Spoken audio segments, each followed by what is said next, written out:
Quando o enxerto fica muito grande, exagerado e feio em área estética, o que fazer? Então, isso é comum, né? É comum. Às vezes o cirurgião não tem muita experiência em adequar o tamanho do enxerto para a área que ele quer enxertar.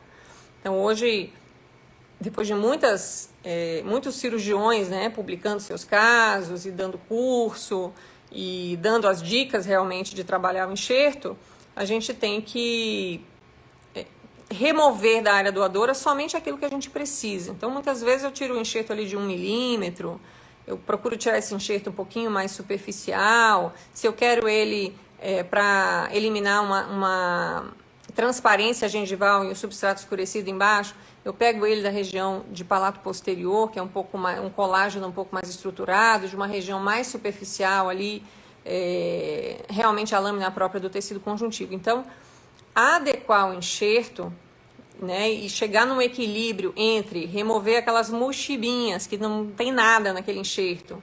E isso acontece com frequência, principalmente quando a gente está na curva de aprendizado, né? Nos primeiros enxertos que você está tirando, ou você tira uma picanha, ou você tira uma mochibinha. Então, é claro que é preferível tirar uma picanha e você adequar do que você tirar uma mochibinha, mas acontece com todo mundo. Não acontece mais comigo, mas de vez em quando pode acontecer, tá? Faz parte da curva de aprendizado. Então, às vezes, o cirurgião tirou um enxerto muito gordo e colocou lá na região onde você precisava de um enxerto de 1 milímetro, 1,5 milímetros, você colocou ali um enxerto de 2,5 de espessura. O que vai acontecer com aquele enxerto? E às vezes o pessoal acha que o enxerto que tem muita glândula e gordura, ele absorve muito, e às vezes não absorve, viu? Eu tenho muita experiência com esse tipo de enxerto.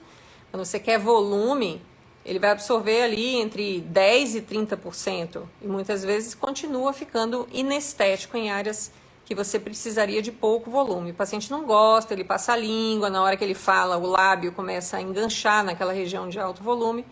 E aí o que a gente tem que fazer? A gente tem que fazer a dermoabrasão, né? A mesma técnica do peeling, mas nesse caso não é para remover pigmentação melânica ou tatuagem por amálgama ou cicatriz, você faz realmente a redução da espessura através de dermoabrasão.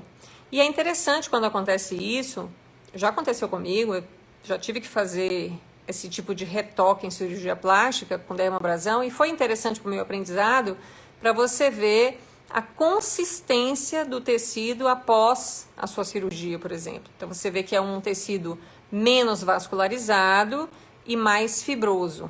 Tem um tecido conjuntivo denso, ele não é tão frouxo e tem uma certa vascularização, mas ela não é idêntica, por exemplo, a uma área que não foi enxertada, e isso é compatível com qualquer área cicatrizada, né, gente?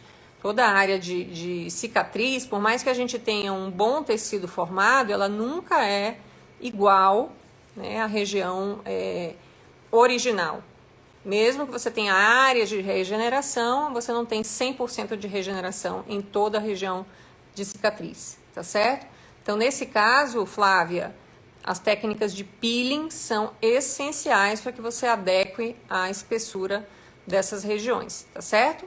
E aí o pessoal pergunta muito para mim, quando fazer isso, professora? Tem que esperar? Quanto tempo você espera para fazer essa adequação? Eu espero no mínimo 60 dias.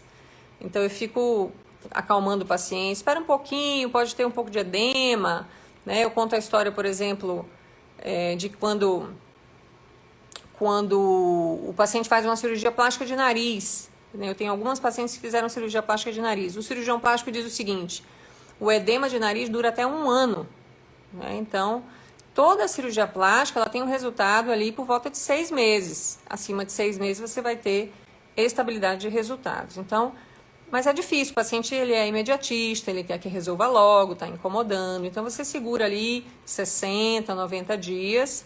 E se o paciente confiar em você, ele vai ter que acatar aquilo que você está falando, tá bom?